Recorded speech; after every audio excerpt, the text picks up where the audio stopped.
Teny kino mitondrantsika makany amin'ny lafim-baovao manasongadina ny fampianarana ambony miantso ny rehetra manana andraikitra eo anivon'ny fampianarana ambony sy ny fikarohana ramatoa minisitra Rasoa Zananera Marie Monique amin'ny fandraisana andraikitra amin'ny fanandratana indray izany sehatra izany ho santatra izany moa dia nisy ny fivoriana ny arahany tamin'ny mpiara-miasa aminy.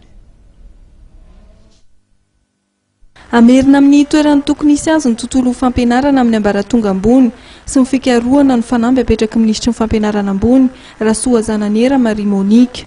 Amany krizy izay mahazo ny université izy ary ametraka ny université ho fototry ny fampandrosoana anomevana amin'ny fikarohana ilain'ny rehetra ahafahana manatratra ireo falamby ireo. Roa herinandro taorian'ny nandraisana andraikitra taorian'ny fivoriana izay niarahan'ny talesy ny tompona andraikitra samihafa eo amin'ny ministera ny fampianarana ambony dia nisy ny fizarana asa izay natao. Mitentsika ohatran'ny moramora fotsiny hoe système LMD fa matoa mandrak'izao mbola misy marobe nefa navita nahazo habilitation. Dikany mahazo habilitation moa zany dia hoe eken'ireo olona manam-pahaizana efa mandinika an'izay fa tena ekena fa ny rafim-pampianarana ny programma ny mpampianatra dia mifanaraka tokoa amin'ilay zavatra tiany département ohatra atao efa tsy département koa moa ary amin'ny filaza azy. Dia nisy groupe indray nasaina sady nanolo tena hijeriny hoe inona re ny tena hampisy an'ilay synergie amin'ny école doctorale. École doctorale any amin'ny université dia mamolavola mpianatra hanao an'ilay doctorat. Zany hoe doctorant any zany ny tanyketsa. Aty amin'ny ministère nefa dia misy an'ireo centres nationaux de recherche. Misy marobe izy ao CNRE, CNRIT, sy ny sisa.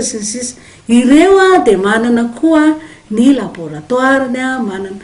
Ka ireo centres nationaux ireo dia maro ny zavatra ataony eo, ny fikarohana ataony eo, tokony hifandray izay mba hampifameno an'izay.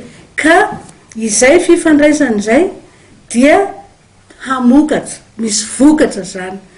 Tena tokony ho tsapa sy hanana an'ilay esprit an'izay zany ny ety amin'ny enseignement supérieur de la recherche de santé supérieure et de la recherche hoe reo vokatra izay vokarina dia tokony ho vokatra azo amidy. Tsy totosa nefa ireo raha tsy misy ny fitoniana ara-tsosialy sy ny fitantanan-draharaha eo anivon'ny université ary misy indrindra ny vondrona izay natsangana hijery mikasika ny raharamafana tanjona dia ny ahatonga ny université ho mpamokatra ary lavitry ny fitokonana.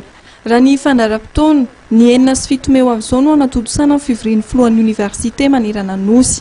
Arahana fivoriana iarahan'ny tompona andraikitra rehetra eo anivon'ny ambaratonga ambony izany ahafahana mamadika ho tetikasa ny vina izay mifarita amin'ny ministera ny fampianarana ambony sy ny fikarohana siantifika izay tarohan-dramatoa Rasoa Zananera Marie Monique.